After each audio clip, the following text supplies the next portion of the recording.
Mesdames, Messieurs, bonsoir. Le 20h, voici les titres. Le message du président ukrainien à l'Union africaine, ses espoirs reposent sur l'Afrique pour la fin de la guerre en Ukraine. Il a lancé ce message ce matin au cours de la réunion virtuelle de l'Union africaine présidée par Macky Sall, président en exercice. Puis le chef de l'État a ouvert cet après-midi le 7e Forum international sur la finance islamique, un mode de financement innovant pour réaliser de grands projets d'infrastructure en Afrique de l'Ouest. À 48 heures de l'examen du CFE et du concours de l'entrée en 6e, les préparatifs vont bon train à Dakar et dans les régions. Nous ferons le point avec nos reporters et avec notre invité. Ce soir, nous recevons le directeur des examens et concours au ministère de l'Éducation nationale, M. Papa Baba Diassé. Plus de 600 tonnes de produits impropres à la consommation ont été incinérés ce matin, contre valeur marchande près d'1 milliard de francs CFA. Ces produits ont été retirés de la distribution après contrôle. Bienvenue à tous. Le président Volodymyr Zelensky compte sur la voix de l'Afrique pour la fin de la guerre en Ukraine. Il a lancé cet appel ce matin lors d'une réunion virtuelle de l'Union africaine élargie à d'autres chefs d'État et pays partenaires. La rencontre est aussi une réponse à la demande du président ukrainien lors d'un entretien avec le chef de l'État Macky Sall, président de l'Union africaine, Oumar Nying. La rencontre s'inscrit dans le cadre de la mission portée par le président Macky Sall au nom de l'Afrique. Le continent répond ainsi à la demande du président ukrainien. Lors de notre entretien téléphonique du 10 avril, le président Zelensky avait en effet émis le souhait d'adresser un message en mode virtuel à l'Union africaine. J'avais alors pris bonne note de sa requête et avait promis de consulter le bureau de l'Union pour suite à donner. Ce qui fut fait à notre réunion du 10 mai, et à l'unanimité, le bureau a marqué son accord pour qu'une suite favorable soit réservée à la demande de notre collègue Zelensky. Invité à prendre la parole, le président Zelensky a remercié le chef de l'État pour cette occasion qui lui permet de revenir sur l'impact de la guerre. C'est une guerre qui est très éloignée de vous, de votre continent, mais c'est une guerre avec des conséquences qui affectent des millions d'Africains. Les pays de l'Europe, les pays de l'Amérique latine, tous les continents ressentent les effets de cette guerre et il y a un prix à payer. C'est aussi une souffrance pour votre continent. La montée des prix préoccupe le président Macky Sall et ses collègues africains. Un souci que le président ukrainien dit partager. Les gens en Afrique, en Asie et dans le reste du monde ne sont pas censés souffrir suite à cette crise que nous endurons depuis un certain temps. Nous avons essayé de défendre notre pays, mais même maintenant, nous essayons d'arranger les voies, les routes d'approvisionnement. Les prix des céréales ont augmenté. Nous sommes en train de voir comment nous pouvons exporter à travers le chemin de fer. Nous essayons de voir comment la prochaine récolte et la récolte de cette année-ci peut atteindre les personnes affectées, mais cela peut prendre beaucoup de temps et ça va être beaucoup plus cher que d'habitude. Il faut qu'il y ait une fin à cette guerre coloniale. Nous avons entendu certaines voix du continent africain, mais la planète ne peut pas s'imaginer un monde sans l'Afrique, sans connexion avec l'Afrique. C'est la raison pour laquelle l'Union africaine doit agir. Votre voix devrait être entendue et devrait être prise au sérieux par toutes les organisations. Nous avons des relations très bien fondées et ensemble nous pouvons construire une autre histoire politique avec n'importe quel pays qui voudraient avoir ces relations avec nous, qui voudraient nous utiliser. L'Union africaine sait que l'Ukraine, c'est un acteur économique, un acteur dans le secteur de l'éducation. Et nous contribuons à l'essor de certaines sociétés. Vous avez des étudiants qui viennent en Ukraine et nous avons toujours fait notre contribution au continent africain.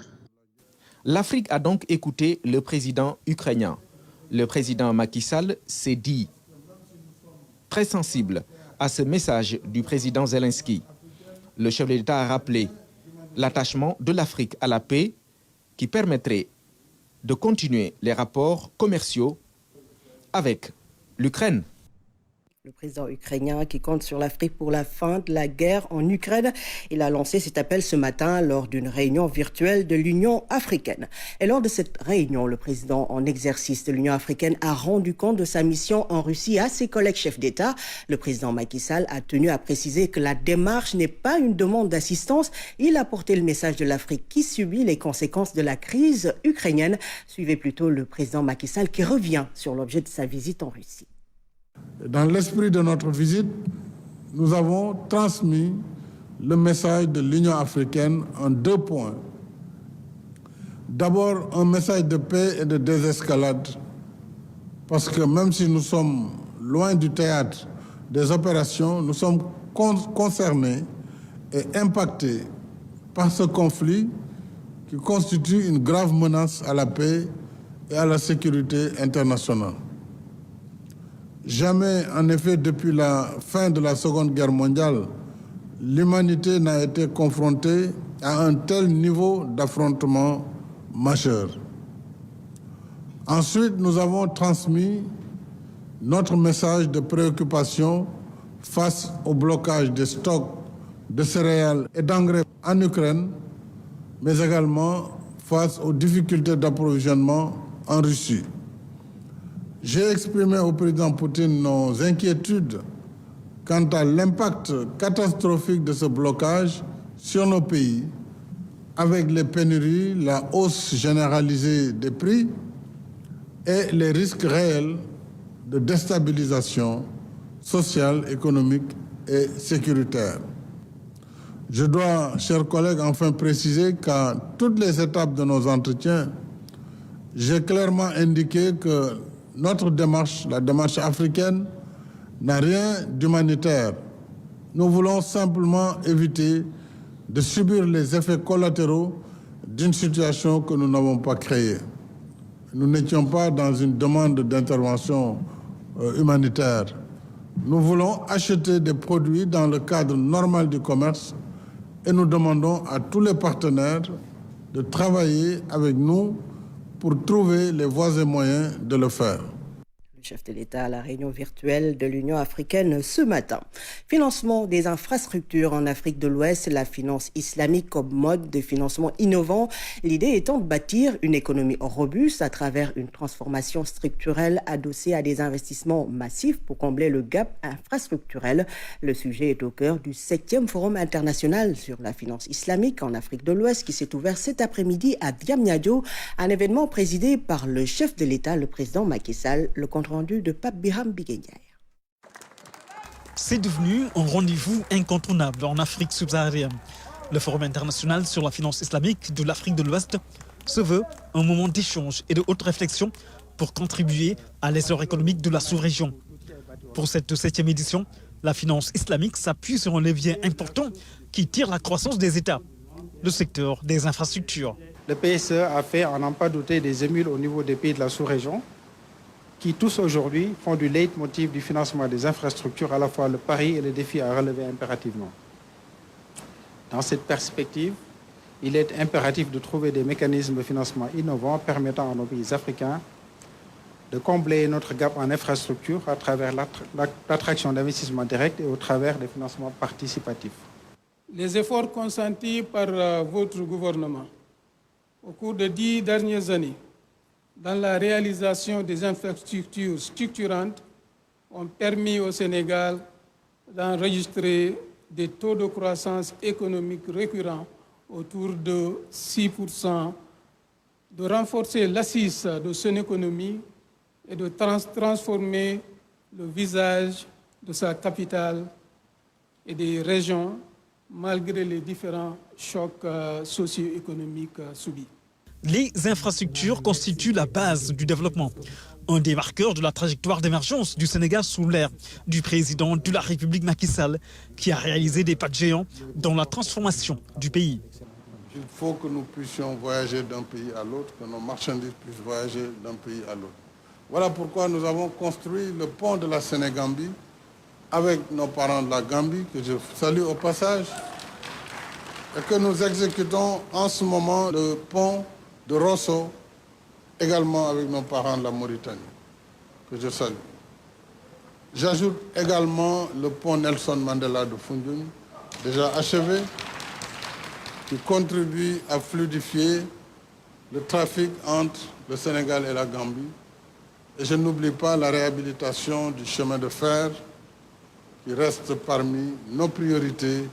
L'autoroute Ila Touba, le train express régional, les chantiers du BRT et l'autoroute Mbour-Fatick-Kaolack en cours de réalisation constituent également des marqueurs de notre foi dans les infrastructures comme levier de développement. La diversification des sources de financement offre plusieurs opportunités aux États. Des opportunités qui donnent accès aux capitaux islamiques. Dans cette dynamique, le Sénégal a pu réaliser une performance exceptionnelle en levant sur le marché de la finance islamique un montant record de 300 milliards de francs CFA à travers l'émission de Soukouk. Mais l'Afrique de l'Ouest reste le ventre mou de la finance islamique. Sur un potentiel de 4 000 milliards de dollars de transactions, moins de 5% vont à l'Afrique de l'Ouest. Essentiellement dans 3 pays, au Nigeria, en Côte d'Ivoire, au Sénégal, un peu au Mali et au Togo. 5 pays. 5% de 4 000 milliards de dollars. Vous voyez ce que ça fait.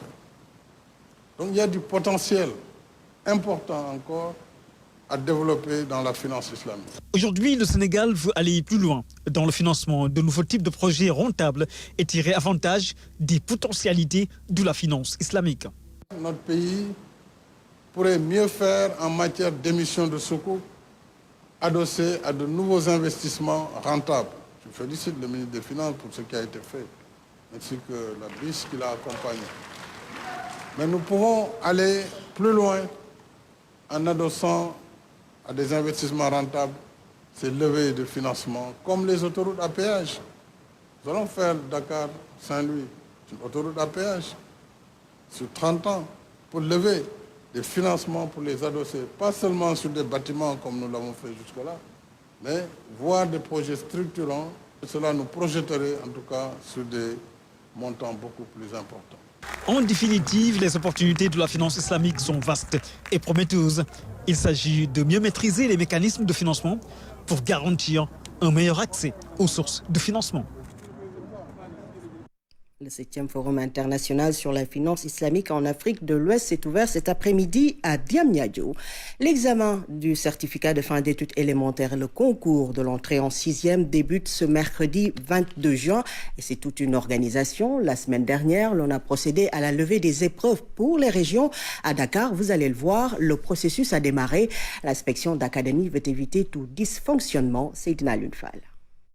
Après les régions, la levée des épreuves de l'entrée en 6e et du certificat de fin d'études élémentaires a débuté à Dakar. Au total, 296 395 candidats sont enregistrés au Sénégal. L'inspection d'académie de Dakar en compte 21 121.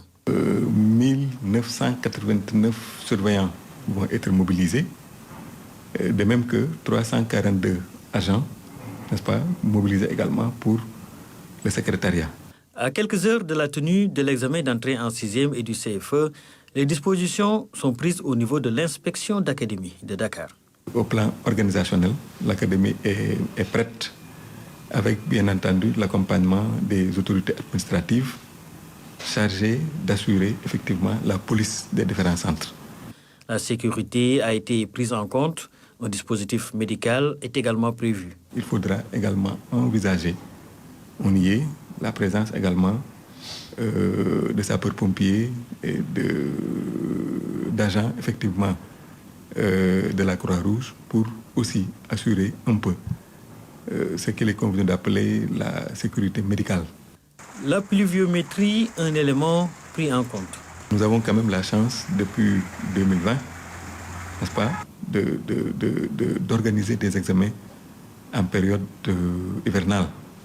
C'est pour vous dire qu'à ce niveau-là également, les dispositions sont prises. Les dispositions sont donc prises. Il ne reste plus qu'à accompagner les candidats pour ce premier examen. L'enfant est le candidat de l'école, mais l'enfant est également le candidat de sa famille. L'enfant est même au-delà, le candidat en tout cas de son quartier.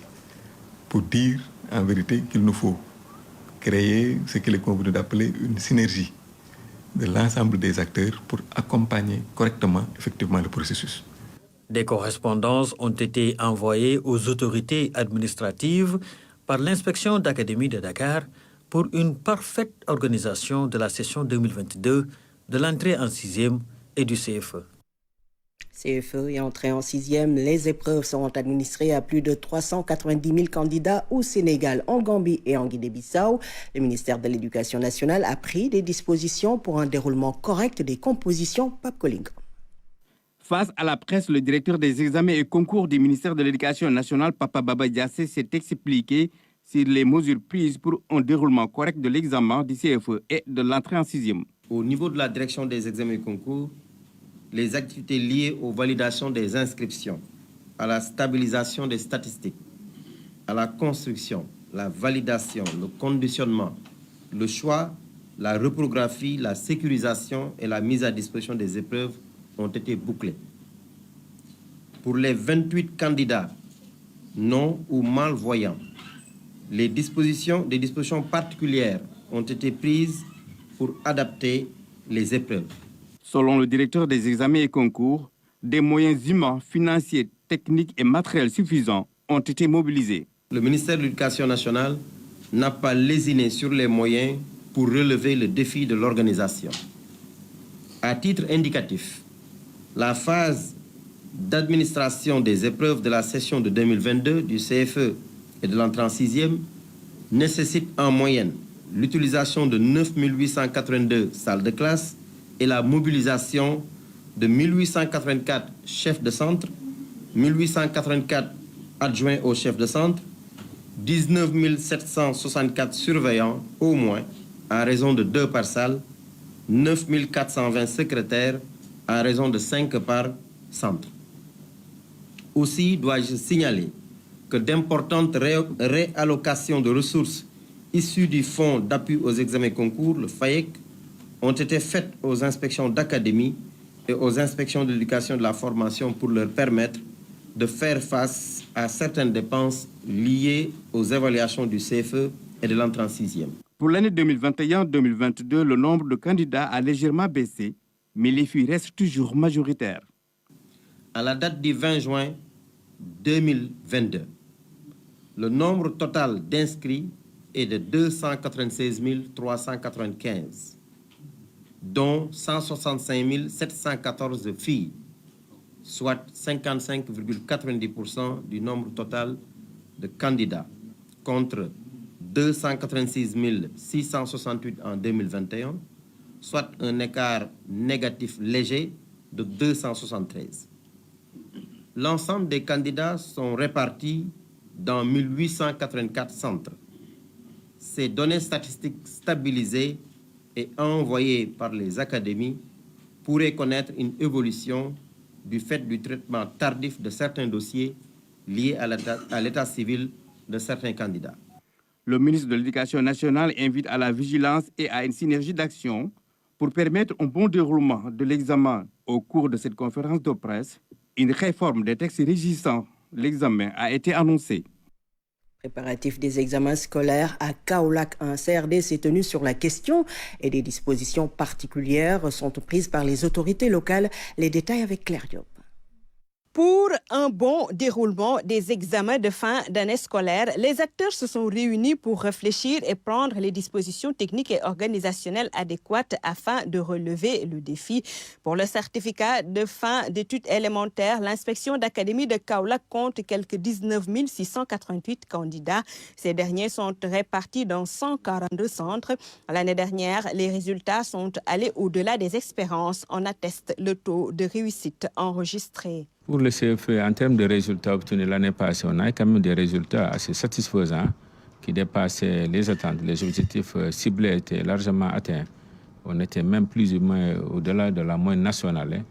Alors, je pense que ça a été un élément de satisfaction de notre part. Cette année également, l'optimisme est affiché malgré quelques perturbations notées. Malgré donc la grève qu'on a subie cette année, les enseignants, en tant que responsables, après leur engagement à reprendre les cours, ils ont pris les dispositions pour organiser des rattrapages, des renforcements au profit de leurs élèves. Parce que ce sont leurs candidats. Avant d'être des candidats de la communauté ou bien de l'école, ce sont d'abord les candidats de leurs propres enseignants. Vraiment, je pense que là, il n'y a pas de doute.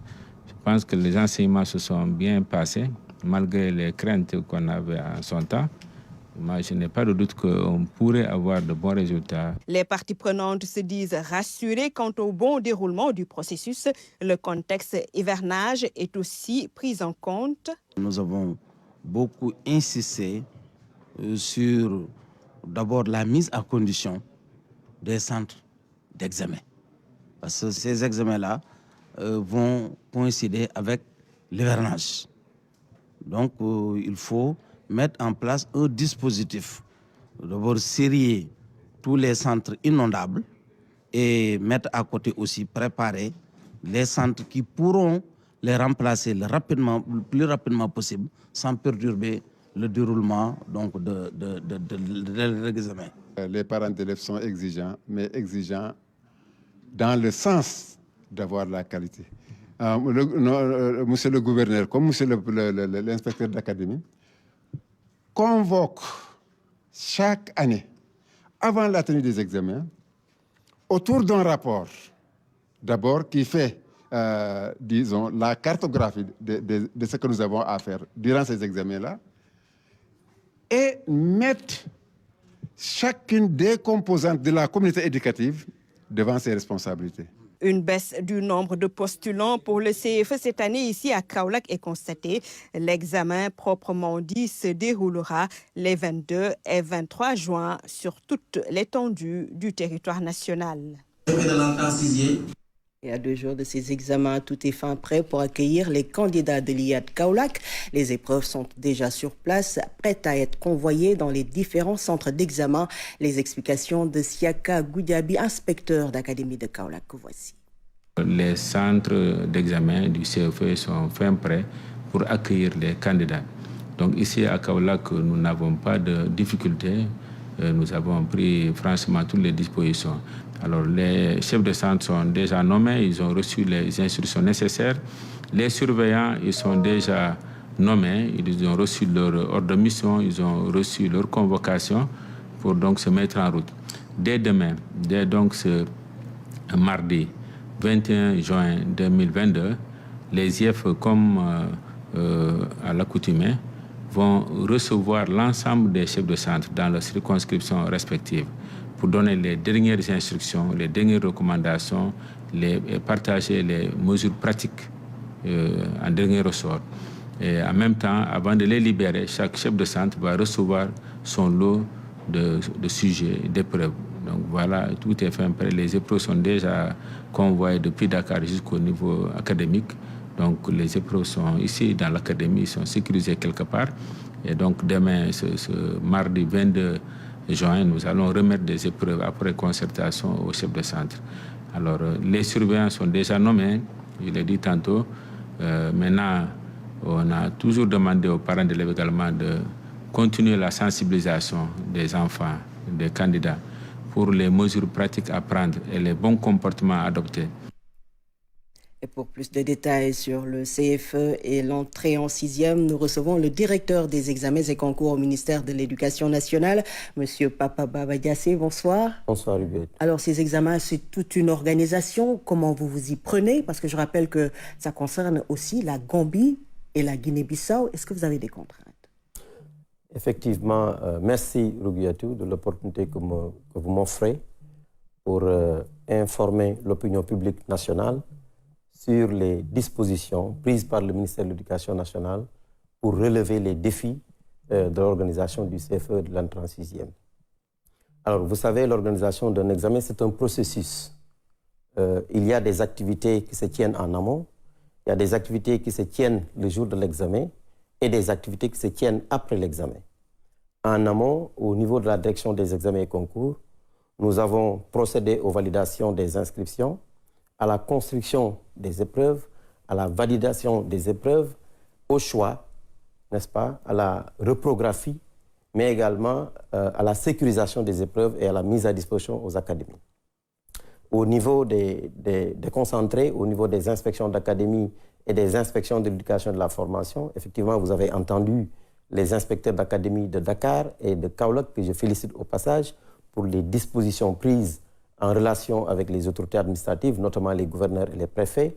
Également, il y a des dispositions qui sont prises, des dispositions sur le plan sécuritaire, évidemment, sur le choix des centres qui ont été faits par les IEF, par les inspecteurs d'académie, n'est-ce pas?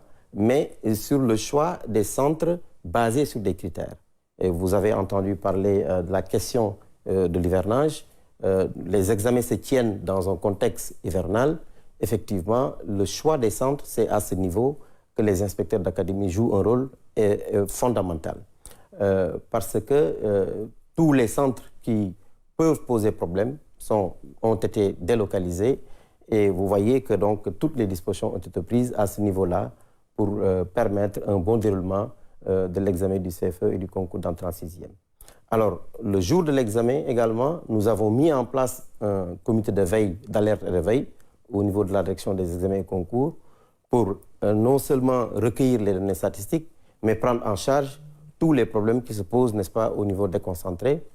Et ce n'est qu'après maintenant que les commissions spéciales basées au niveau des inspections de l'éducation et de la formation vont travailler sur l'anonymat, le foliotage, préparer la correction, n'est-ce pas, le report des notes, la saisie de notes pour aller vers la délibération vers la fin du mois de...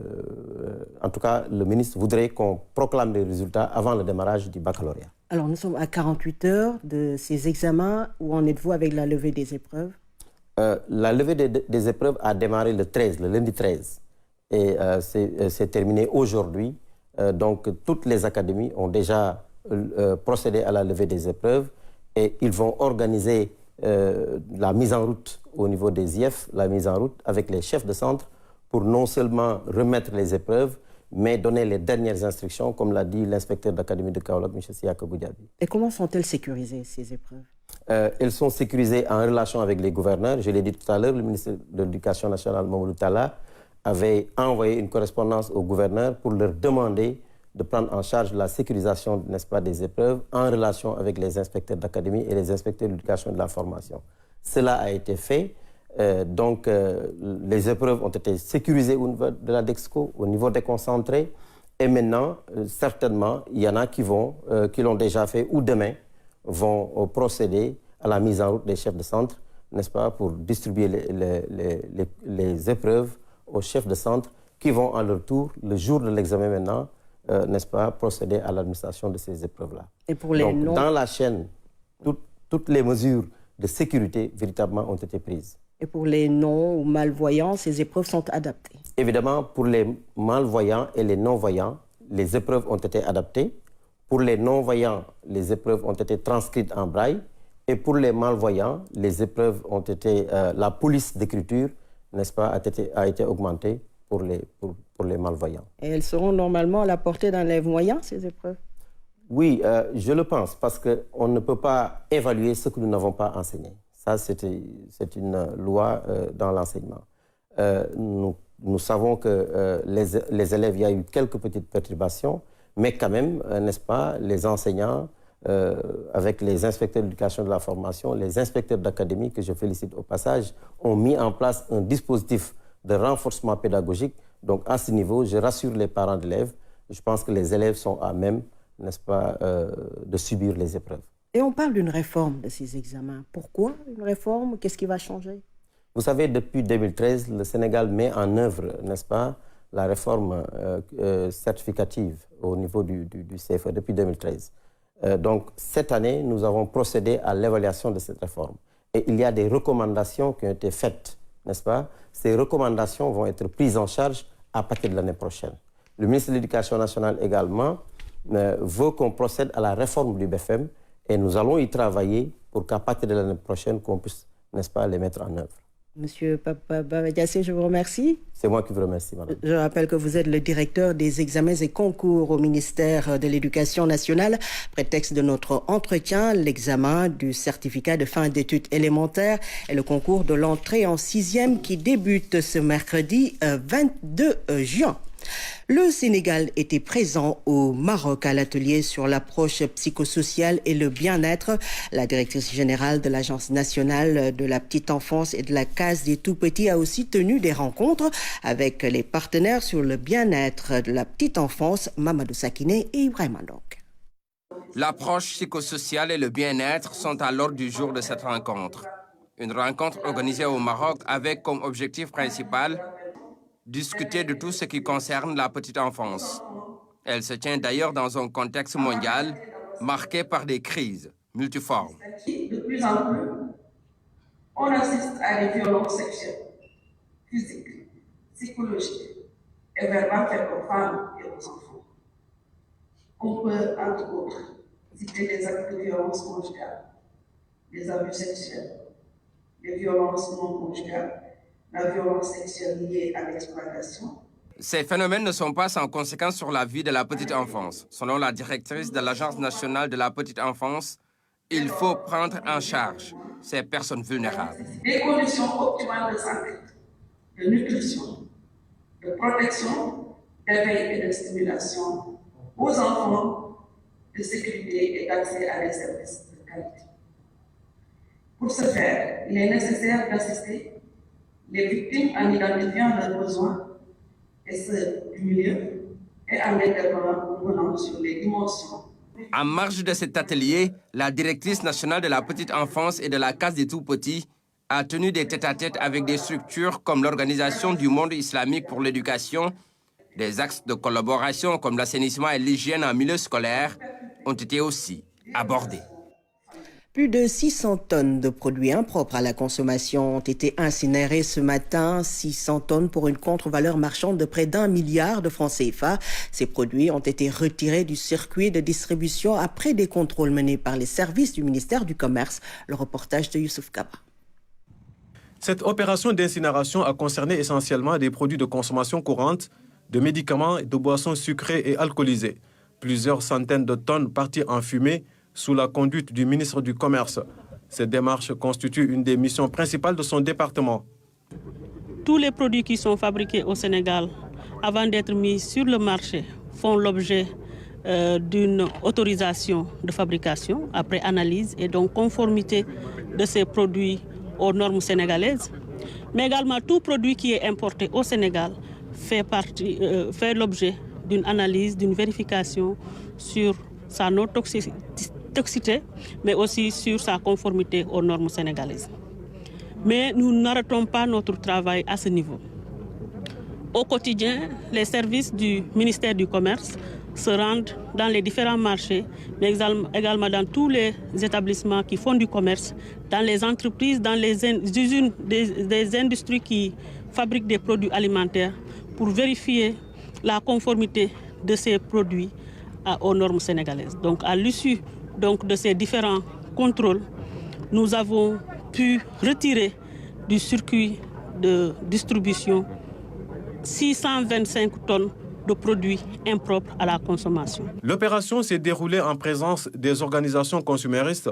Elles se disent rassurées de l'action de destruction menée par les autorités. La démarche consiste à assurer la sécurité et la quiétude des consommateurs vis-à-vis du marché et des produits qui leur sont proposés. La charge de protection du consommateur est très importante. Parce qu'une fois qu'on consomme une denrée qui est nuisible à la santé, mais on en paye le prix. Donc celui qui est en charge de la protection de ces consommateurs-là doit être mis dans de bonnes conditions. C'est pourquoi je lance ce plaidoyer-là. Parce que tout ce que nous avons, plus de 600 000 tonnes répondant à plus d'1 milliard, avec les contraventions, ça veut dire que ces gens-là doivent être encouragés au bénéfice des consommateurs. C'est pourquoi nous nous trouvons rassurés et que nous portons ce plaidoyer auprès de l'autorité pour qu'au moins le travail soit fait dans de très bonnes conditions. Chaque année, nous retirerons ces produits-là du marché. Il va falloir qu'on trouve un site qui est adéquat. Et ce site-là nous paraît vraiment extrêmement important pour le futur, pour qu'on puisse sécuriser les opérations de destruction. C'est ce en quoi nous lançons un appel solennel. Et nous allons introduire une demande via Madame le ministre du Commerce auprès de son collègue en charge de l'environnement pour pouvoir disposer de ce site et le sécuriser. Cette opération d'incinération s'est tenue après un constat de tromperie sur la qualité, la non-conformité, le défaut de fabrication, la contrefaçon, etc. Le principe reste à assainir le marché, le débarrasser des produits impropres à la consommation et rassurer le consommateur de la bonne qualité des offres sur le marché sénégalais.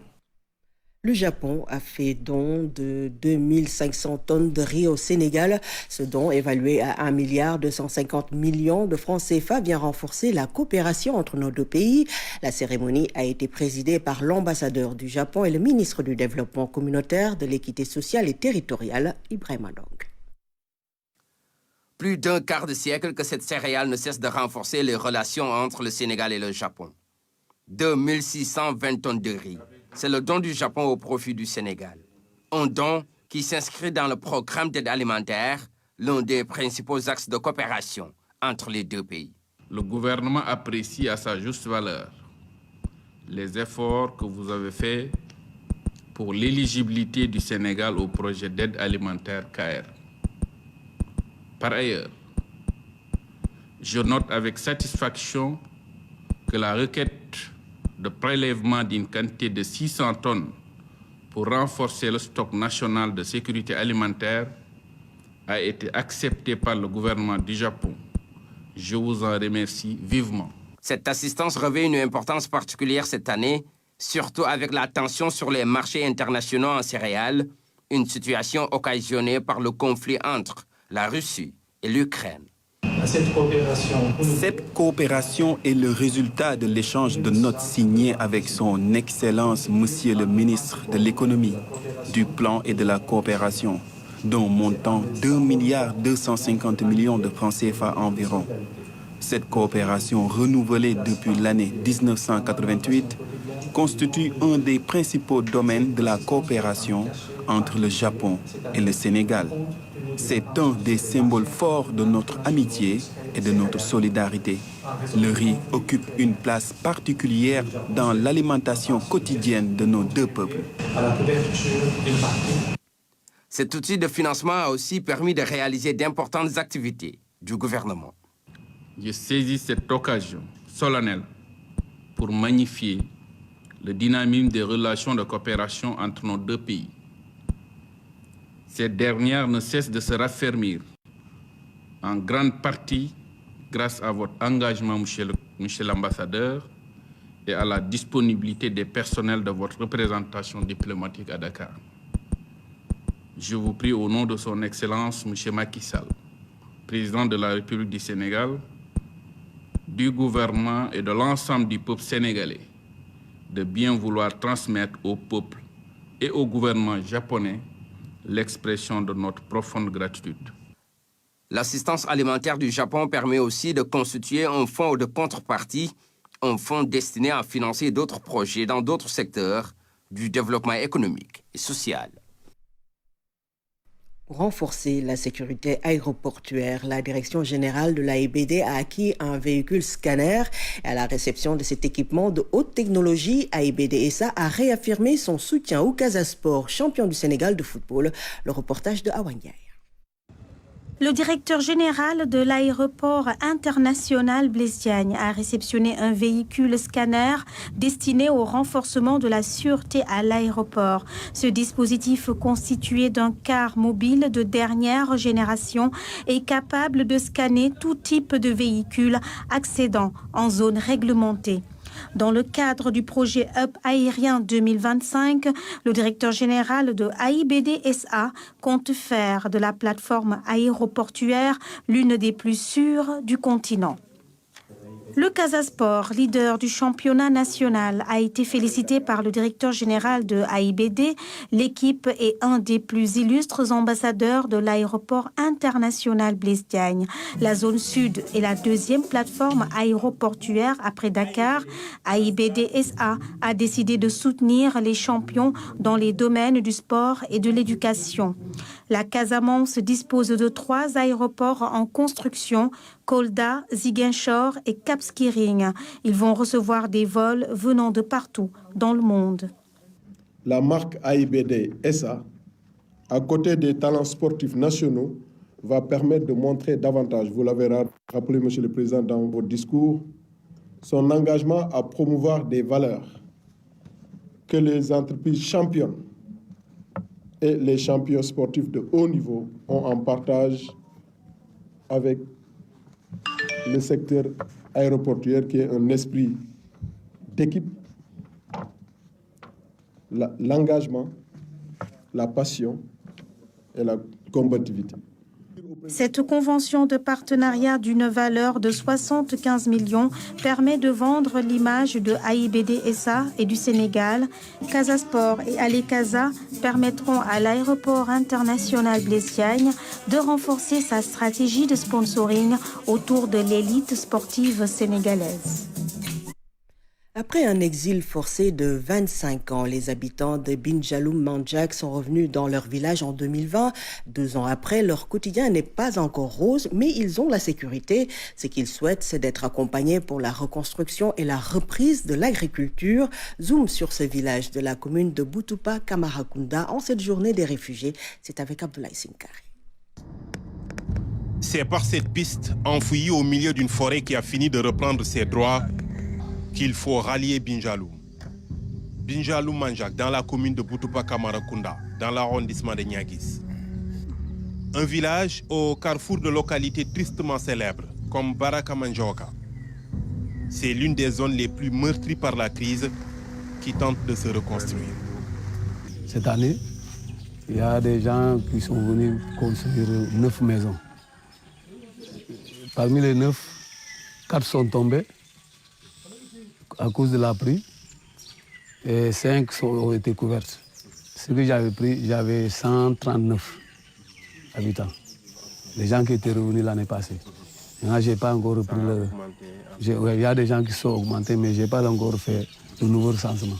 C'est en 1995 que les habitants de Binjaloum ont pris la route de l'exil, forcés, pour ne revenir qu'en 2020.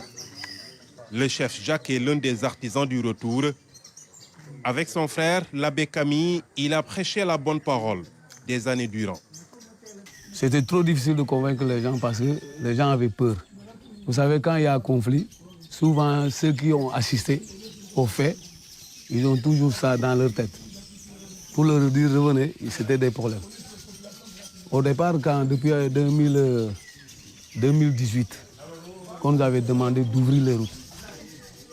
Maintenant, lors de l'ouverture des routes, il y avait des gens, c'était des problèmes pour faire venir les gens. J'étais à Kolda, il fallait que je revienne pour essayer de convaincre les gens. Si les populations ont pu revenir, c'est grâce aux opérations de sécurisation menées par l'armée ces dernières années. Aujourd'hui, même ceux qui sont définitivement installés ailleurs veulent avoir un pied à terre. Ah oui. Oh là là, je tiens trop sur Binjaloum. Moi, je suis né ici en 55, 3 octobre 55. C'est pas hier. 3 octobre 55, je suis né dans le village là. Ah. J'ai tenu à revenir construire. Ma maison est celle-là. Celle que vous voyez là. C'est ma maison. Je vais être régulier ici, très régulier. Et ma soeur va rester ici. Ma petite soeur, elle va rester ici. À Binjaloum, il y a ceux qui reviennent pour refaire leur vie. Il y a aussi ceux qui sont là pour l'honneur. Rendre leur dignité aux morts, les seuls à n'avoir jamais vraiment quitté le village. Il fallait forcément que je construise cette maison parce que, comme on dit la coutume, si mon père arrive, il n'aura pas là où s'abriter avec ses femmes. Il va partir dans les maisons d'autres. Or que mon père a des enfants. C'est mon père qui avait plus d'enfants ici, 13 gosses, malgré que les autres sont morts. Et j'ai la honte de ça, de dire que mon père n'a pas de maison en tant qu'un homme qui avait des enfants. C'est en tant qu'une femme, j'ai déraciné les arbres moi-même et j'ai posé la maison avec mon fils qui est à Ziguinchor. C'est un honneur pour moi de faire ça. Pour Marie Tour, c'était une double épreuve. Elle qui venait brusquement de rentrer de France après y avoir vécu 7 ans et où un avenir radieux lui était promis. Malgré les épreuves, Marie est restée forte, même si le douloureux souvenir continue de la hanter. Déplacer quelqu'un de chez lui, c'est pas agréable. C'est comme si tu déracinais l'arbre.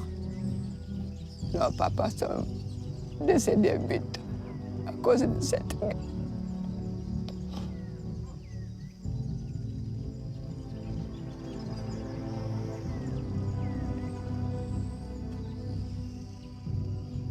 Papa s'entendait très bien.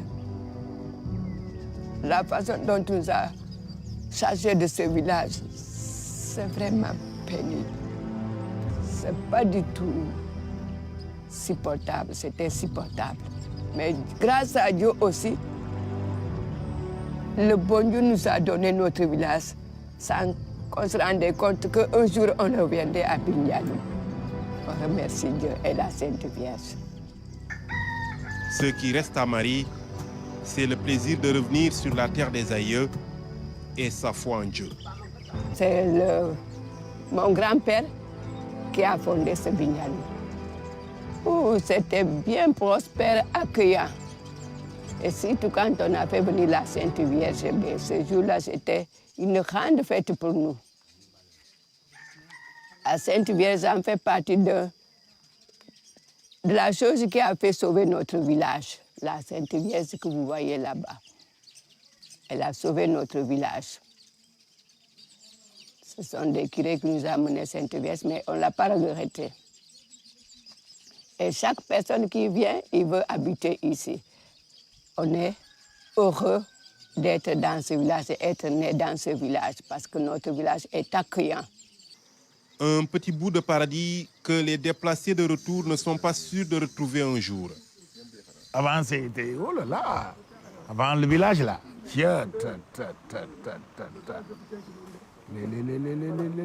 C'était un lieu de touristes. Les Blancs étaient là, les Belges, les Français, les n'importe quoi. Tout le monde roulait comme ça ici. Ce sont les curés, comme je dis, Père Gilbo, Père Leonsec et Bienvenue, qui ont mené des sœurs ici pour connaître le village. Après, ils venaient, ils nous apprenaient à coudre petit à petit. Mais moi, je cousais quand j'étais à Dakar avant de partir en Europe. Et même les filles du village qui sont nées au village, même s'ils ne coupent pas la machine, mais ils coupent là, mais ils coupent ça, sont ici et ils coupent.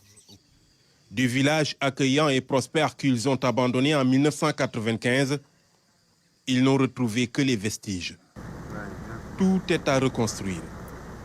Les difficultés, c'est surtout d'abord l'eau. Nous avons le problème d'eau. C'est seulement l'ancien puits là qui fonctionne bien, avec le puits des militaires.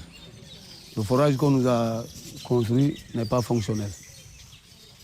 Vous voyez, et l'ancien puits, il doit être réhabilité. L'accès aussi. La route, vous avez vu comment est l'état de la route. Et aussi, il y a aussi le problème de nourriture, parce que certains ne sont pas venus parce qu'ils n'ont pas de ressources ici. Et il y a aussi le problème de délégation des champs d'anacarde. Jusqu'à présent, c'est tout fait. Vraiment, le calme est revenu. am nañ jàmm vraiment da ngay def lu la neex am benn problème mais problème bi mooy liggéey bi mooy coow li fii liggéey moo fi amul man mi réew man Dakar laa bàyyi man je suis né ici à Binjaloum Dakar ba maa ñëw fii maa ngi fekk si le 24 avril la fête mais je suis grandi à Dakar voilà donc bi ñu fi ñëwee ba léegi bon maa ngi jëm door suma waar parce que war naa tabax sama hectare suma kër. La nature redevenue sauvage ne laissait plus aucune place à l'agriculture. L'improbable retour à la terre est prévu cette année. Nous comptons commencer cette année, cultiver cette année, parce que l'année passée, les gens étaient trop occupés par la construction des maisons. On ne pouvait pas cultiver. C'est pourquoi nous avons fait un peu des champs de manioc là, les petits là, pour préparer les boutures pour cette année.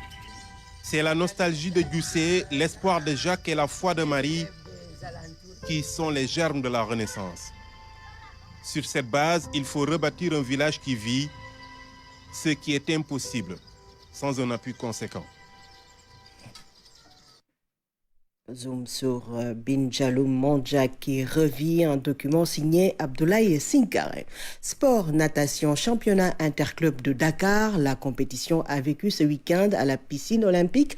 Au moins 9 clubs de Dakar ont répondu à l'appel. Chez les dames, c'est le club Senram qui est arrivé en tête. Du côté des messieurs, l'ASFA a dominé le classement.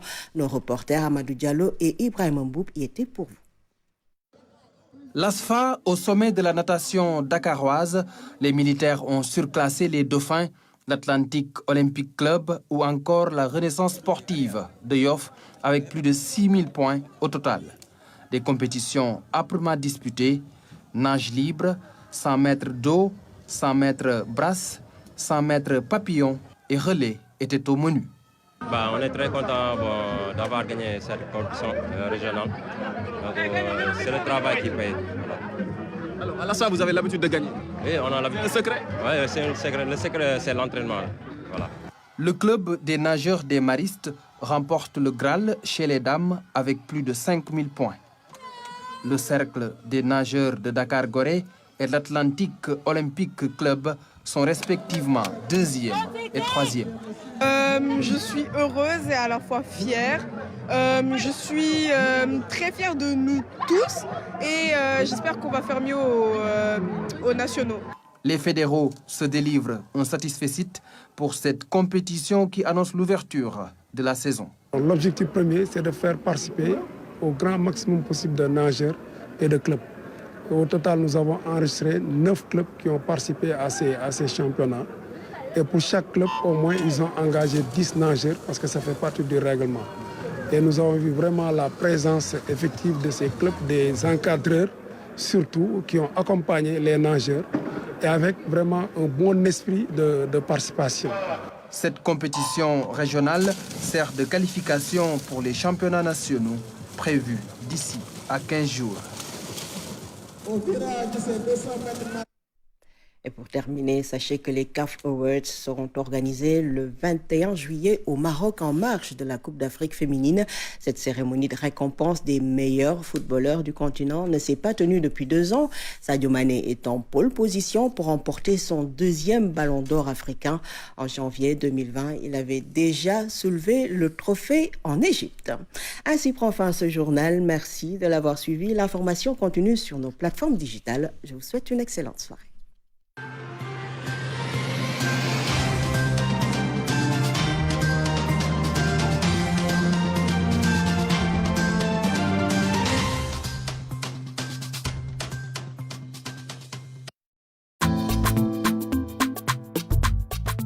La Banque agricole LBA vous offre le bulletin météo du jour.